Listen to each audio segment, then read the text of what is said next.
TV, yan ang aking pinamili sa palengke ng Mistral. Konting baboy, pansigang.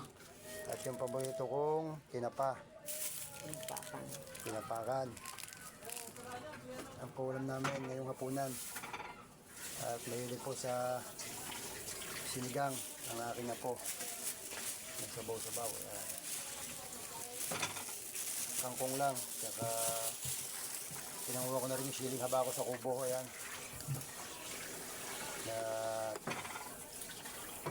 yun ang aming nilalagay lang. Mag-a-ice candy nga pala ako ng konti. Gagelatin itong aking anak at mag-a-ice candy bukas. Ayan. Kaya naman pang ice candy. Ayan. Higasan na ng bossing ko yung baboy at palalambutin na.